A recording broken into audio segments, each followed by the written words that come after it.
Bismillahirrahmanirrahim. Assalamualaikum warahmatullahi wabarakatuh. Alhamdulillahirabbil alamin. Wassalatu wassalamu ala asyrafil anbiya'i wal mursalin sayyidina wa maulana Muhammadin wa ala alihi wa sahbihi ajma'in, amma ba'd. Alhamdulillah, kesempatan hari ini kita bisa kembali mempelajari tentang termodinamika pada subbab gas ideal. Pada pertemuan di kelas, saya sudah menjelaskan mengenai bagaimana persamaan keadaan dari gas ideal itu dihasilkan melalui eksperimen. Nah, pada kesempatan ini saya akan memberikan penjelasan mengenai bagaimana menemukan atau menghasilkan persamaan gas dari gas ideal berdasarkan model yang kita sebut dengan teori kinetik dari gas ideal.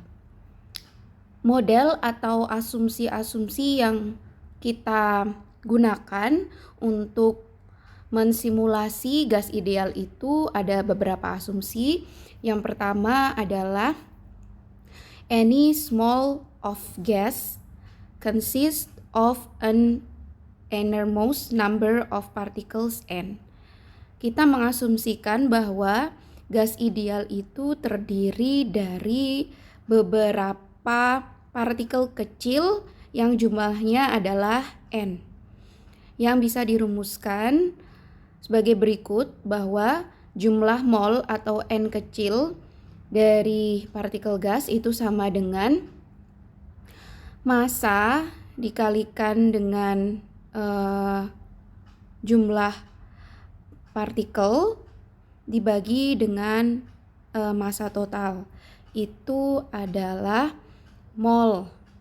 Kemudian kita juga bisa merumuskan mol itu dengan bilangan Avogadro, bahwa bilangan Avogadro adalah sama dengan n besar per n atau jumlah partikel keseluruhan dibagi dengan mol gitu. Yang mana bilangan Avogadro ini sama dengan 6,0221 kali 10 pangkat 23 partikel per mol. Kemudian asumsi yang kedua adalah the molecules obey Newton's law of motion, but as a whole they move randomly.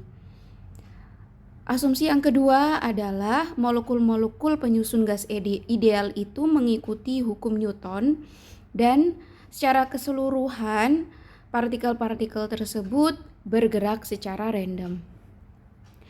Kemudian asumsi yang ketiga adalah the molecules interact only by short range forces during elastic collisions. Molekul-molekul penyusun gas ideal berinteraksi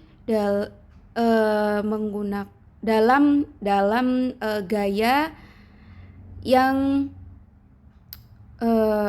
jarak dekat gitu. Jadi interaksinya hanya pada jarak dekat. Jika jaraknya jauh, itu jarak antar partikel jauh, maka sudah tidak ada interaksi atau partikel penyusun gas ideal dianggap berdiri sendiri atau tidak berhubungan dengan partikel lainnya gitu. Dan ketika ada tumbukan atau collisions, yang terjadi adalah elastic collisions atau tumbukan elastik. Kemudian asumsi yang keempat adalah the molecules make elastic collisions with the walls. Selain tumbukan elastik itu tidak hanya terjadi antar molekul, tapi juga ketika molekul itu bertumbukan dengan dinding wadahnya gitu ya. Kemudian asumsi yang kelima adalah the gas under consideration is a pure substance. That is, all molecules are identical. kita menganggap bahwa partikel penyusun gas ideal itu adalah pure substance atau molekul-molekulnya identik, jadi sama gitu. Itu adalah asumsi-asumsi yang kita gunakan untuk memodelkan gas ideal. Sehingga kita bisa merumuskan persamaan gas ideal menjadi seperti ini. Untuk lebih detail, saya akan menggambarkan terlebih dahulu.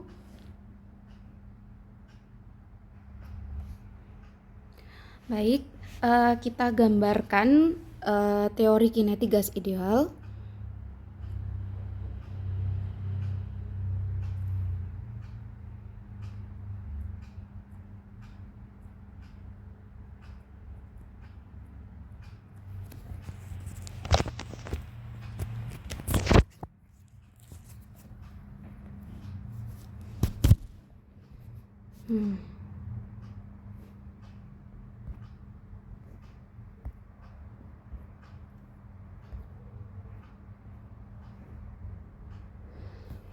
Jadi untuk teori kinetik gas ideal ini bisa saya gambarkan seperti ini ya, bahwa ada model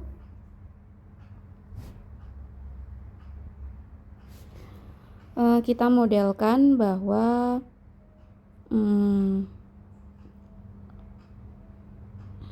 partikel berada pada suatu kotak kubus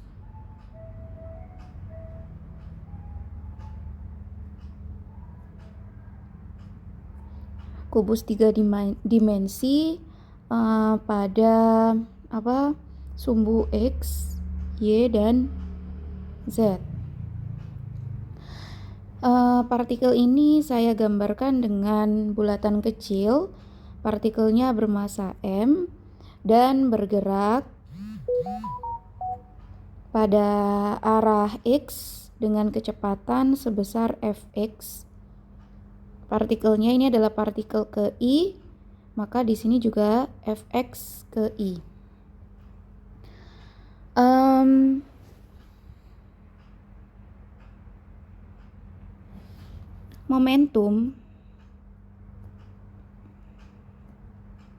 Momentum dari partikel MI adalah PI pada arah X, sehingga kita simbolkan dengan PXI begitu. Itu adalah sama dengan M kali V ya. MI dikalikan VXI. Kemudian partikel ini menumbuk tembok, begitu, tembok atau dinding wadahnya, wadah kubus. Nah, berdasarkan asumsi yang sudah kita pelajari tadi, bahwa ketika partikel itu bertumbukan dengan dinding pembatasnya atau dinding wadahnya, maka yang terjadi adalah tumbukan elastik. Tumbukan elastik menghasilkan momentum setelah tumbukan, atau kita simbolkan dengan PXI aksen, itu sama dengan minus MI VXI. Kita tahu bahwa arti dari atau makna fisis dari elastic collisions atau tumbukan elastik adalah momentum sesudah tumbukan itu sama dengan nilainya sama dengan momentum sebelum tumbukan dan bernilai negatif. Sehingga untuk delta impuls ya,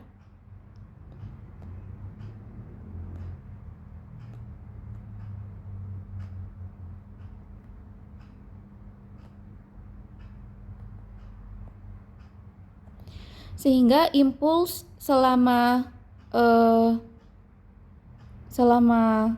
tumbukan yang kita batasi saja bahwa 1 kali tumbukan begitu ya, berarti saat menumbuk dinding kemudian dia akan bergerak berlawanan menumbuk dinding satunya, kemudian balik lagi ke sini.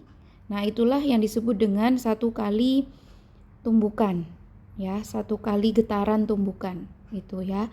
Maka waktu yang dibutuhkan untuk satu kali tumbukan itu adalah jika kita misalkan bahwa sisi-sisi dari kubus ini adalah L, maka waktu tumbukannya itu adalah jarak per kecepatan. Nah, jaraknya ini adalah dari sini ke sana adalah L, kemudian kembali lagi di sini L, maka jarak satu kali tumbukan itu adalah 2L dibagi dengan kecepatannya, yaitu sebesar Vxi. Maka untuk impuls dirumuskan sebagai delta P sama dengan gaya dikalikan dengan delta T, gitu ya. Jadi impuls itu adalah F kali delta T yang hasilnya itu sama dengan delta P. Di sini nilai delta P-nya adalah atau the difference of momentum,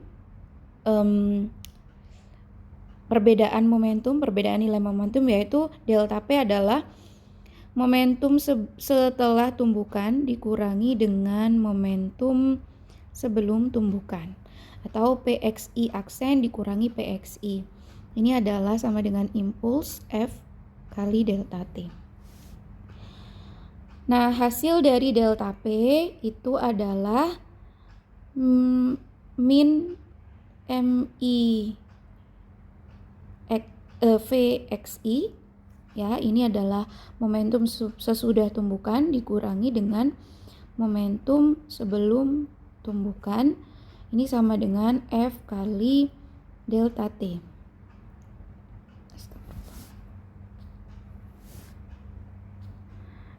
Mohon maaf. Nah, ini adalah ini ya. Maka hasilnya sama dengan min 2 Mi Vxi sama dengan F dikalikan dengan delta T. Delta T-nya adalah 2L per Vxi. Sehingga untuk F itu sama dengan 2-nya bisa kita coret sama dengan minus Mi Vxi kuadrat, gitu. Gaya di sini adalah gaya, atau saya pakai bahasa Indonesia saja.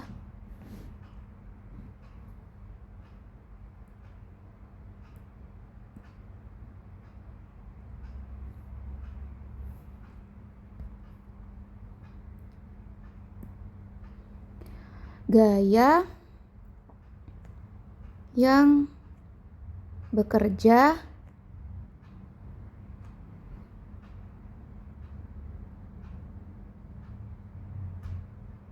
ini gaya yang bekerja pada partikel, atau gaya yang bekerja pada partikel gaya yang dikenai pada partikel, gitu ya maksudnya.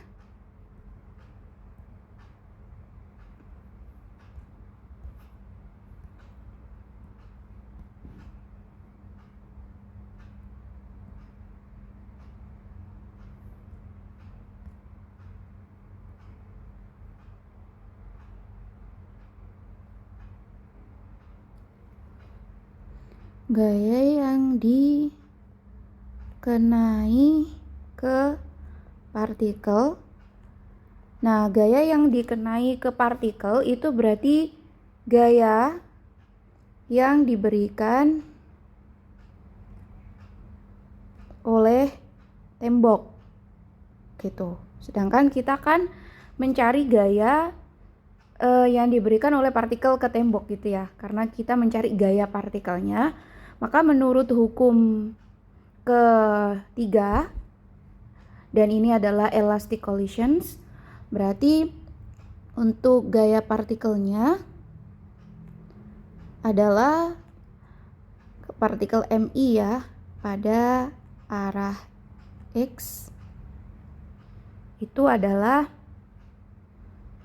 nilainya sama dengan gaya yang diberikan oleh tembok, tapi hanya tandanya saja yang berkebalikan gitu. Jadi F dari partikel I itu sama dengan MI VXI kuadrat gitu ya. Ini adalah gaya partikel MI pada arah X atau VXI begitu. Nah, kemudian selanjutnya kita akan mencari gaya rata-rata. Jadi partikel ini, gaya ini adalah gaya dari partikel MI pada arah X. Nah, berapakah gaya rata-rata pada arah X? Gaya rata-rata total, langsung begitu mungkin ya.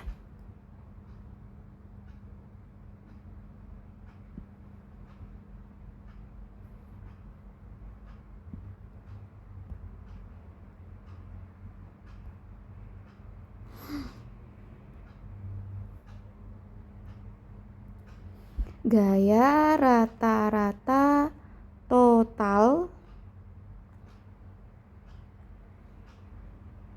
partikel, total berarti seluruh partikel ya, total partikel pada arah X. Itu berapa gaya total rata-ratanya begitu. Nah, kita ganti simbolnya bahwa gaya rata-rata total adalah begini ya, pada arah X gitu ya. Jadi I-nya sudah tidak ada, diganti dengan gaya pada arah X rata-rata total. Itu berarti sama dengan, pastinya adalah total partikel dikalikan dengan partikelnya. Kemudian kecepatannya pun, kecepatannya adalah kecepatan total rata-rata gitu. Jadi sudah tidak I lagi, tapi kecepatan total rata-rata pada arah X. Mungkin teman-teman masih bingung ya antara kecepatan total rata-rata dengan kecepatan partikel gitu ya. Jadi ini kan dimisalkan ada partikelnya itu M, partikel ke I. Sedangkan untuk jumlah partikelnya adalah N gitu ya. Nah, untuk kecepatan dari partikel M I itu adalah VXI, begitu kan? Nah, kalau misalnya kita jumlah seluruh partikelnya ya, itu kan menjadi N dikalikan dengan MI ya. Nah, total kecepatan dari seluruh partikel itu kan berarti kita harus menjumlahkan total kecepatan pada arah X.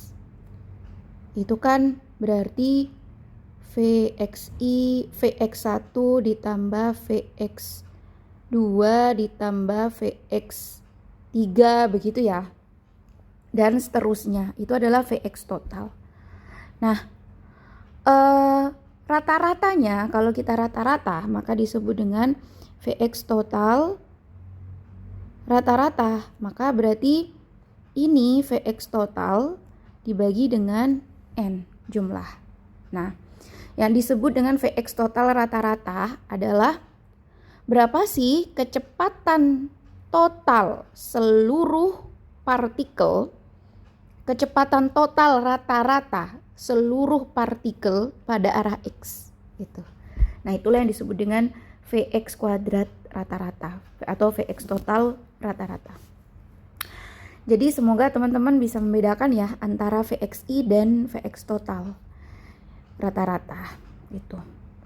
Kemudian jadi ini adalah nilai gayanya ya, gaya total rata-rata pada arah X. Kemudian teman-teman selanjutnya karena implikasi ya, implikasi dari gerakan random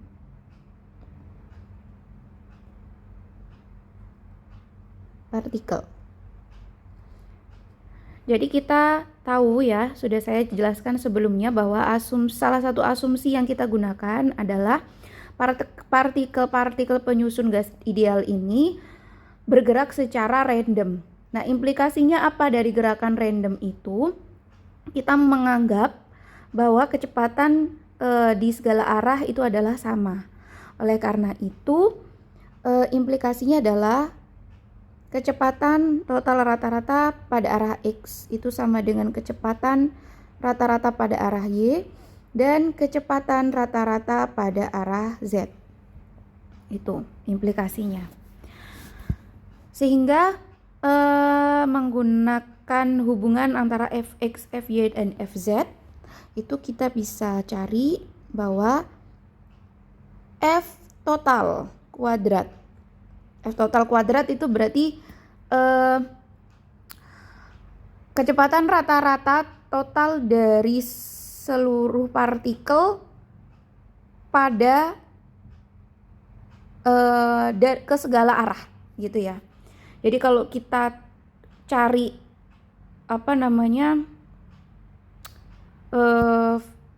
jumlah vektornya pada arah X, Y, dan Z itu adalah V kuadrat rata-rata sama dengan Vx kuadrat rata-rata plus Vy kuadrat rata-rata plus Vz kuadrat rata-rata. Nah, karena Vx sama dengan Vy sama dengan Vz, maka untuk kecepatan total rata-rata dari seluruh partikel adalah 3 kali Vx kuadrat rata-rata, sehingga Vx kuadrat rata-rata sama dengan 1/3 V kuadrat rata-rata. Begitu. Nah, baik, saya lanjutkan pada lembar berikutnya.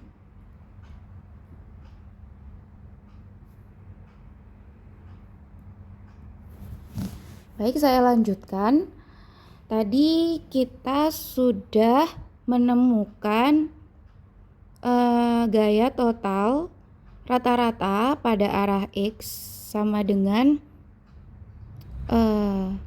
total partikel dikalikan dengan MI dikalikan dengan Vx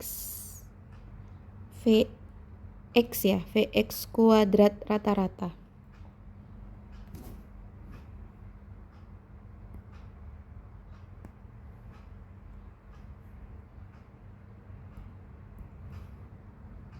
Nah, lalu kita juga sudah menemukan hubungan antara Vx kuadrat rata-rata dengan V kuadrat rata-rata, bahwa Vx kuadrat rata-rata itu sama dengan 1/3 dari V rata-rata kuadrat, V kuadrat rata-rata. Maka untuk itu kita bisa merubah F ini dalam bentuk V total rata-rata itu, jadi tidak hanya di arah X tapi gaya totalnya yang bekerja rata-ratanya berapa itu, sehingga ini kita rubah menjadi N kali MI dan Vx nya kita rubah menjadi Vx kuadrat rata-rata sehingga menjadi 1/3 V ya, V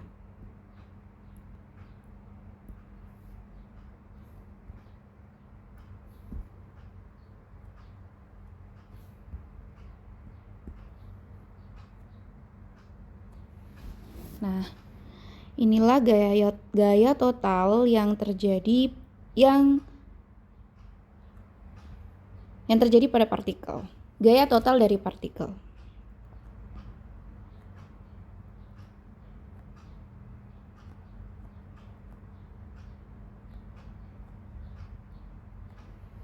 Gaya rata-rata total mungkin ya. Namanya gaya rata-rata total. Mohon maaf ya.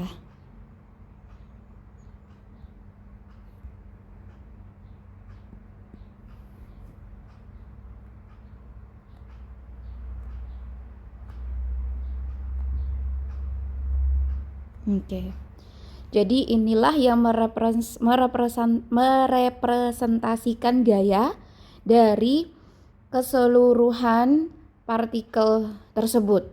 Gaya dari partikel tersebut adalah sekian, gitu ya. Baik, kemudian selanjutnya ya, dari gaya kita kan akan mencari besaran yang bisa kita ukur, yaitu tekanan, volume gitu ya. Maka kita akan merubah gaya itu menjadi tekanan.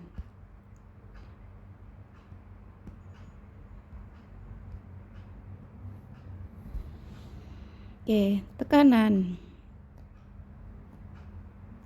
gas adalah tekanan. Kita tahu bahwa rumus tekanan itu adalah P sama dengan F per A ya. Nah, F-nya ini kita gunakan ini. Kita gunakan yang ini. Itu sama dengan N kali M I sepertiga V kuadrat rata-rata dikalikan dengan 1 per A. 1 per A adalah luasan A itu adalah luasan dari kubus. Maka jika kubusnya itu punya sisi L, maka ini adalah L kuadrat. Sebentar, saya kayaknya ada yang kurang deh. Oke, sebentar ya.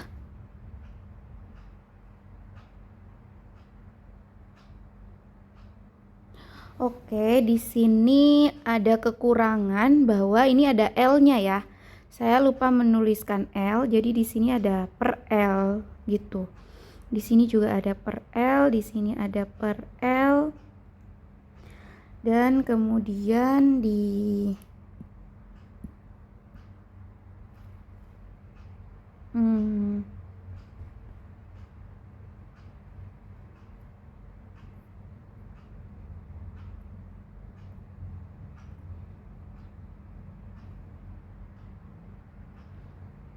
hasil yang ini juga ada per L. Nah, di sini saya kurang per L. Di sini juga berarti ada per L. Nah, di sini juga berarti ada per L, 1 per L gitu ya. Nah, saya taruh di sini deh. Gitu. Sehingga ini menjadi N dikalikan dengan 3L gitu ya.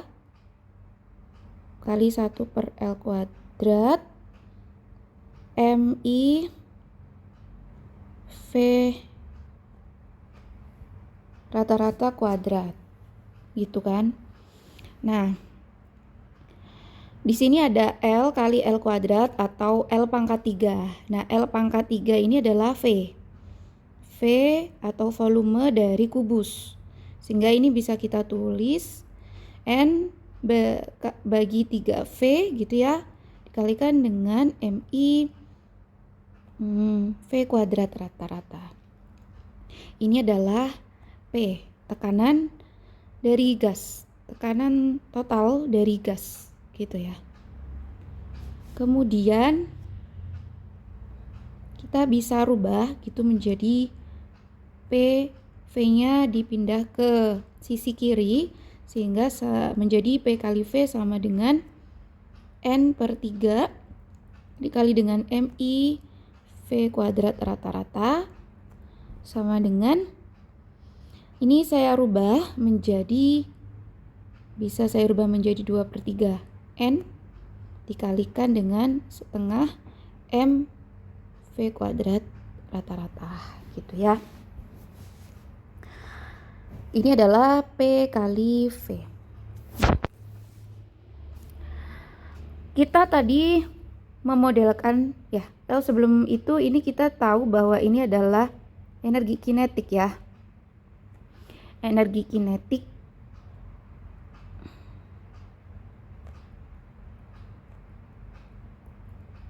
gitu. Energi kinetik atau energi kinetik, kalau energi kinetik berarti energi kinetik total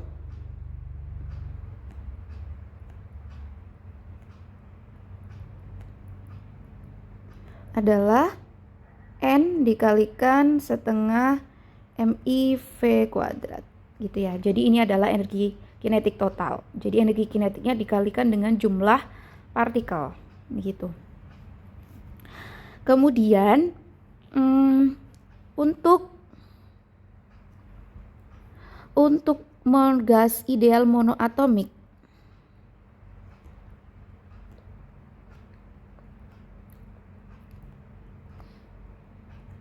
di penjelasan sebelumnya kita sudah menentukan ya untuk secara eksperimen gitu, untuk gas ideal yang monoatomik itu kan U-nya sama dengan derajat kebebasannya adalah 3 gitu ya, dikalikan dengan setengah nRT. Nah, derajat kebebasannya 3, maka kita bisa tulis menjadi 3/2 nRT begitu ya.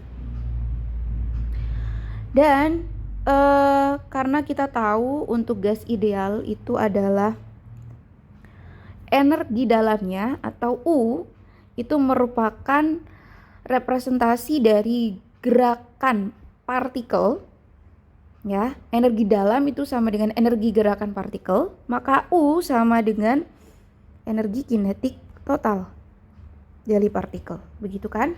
Sehingga U sama dengan 3/2 nRT sama juga dengan N kali setengah MI V kuadrat rata-rata, begitu. Sehingga untuk persamaan ini kita bisa rubah bentuknya menjadi P kali V sama dengan 2/3. Ini adalah energi kinetik rata-rata, dan energi kinetik rata itu sama dengan U, dan U sama dengan 3/2 nRT.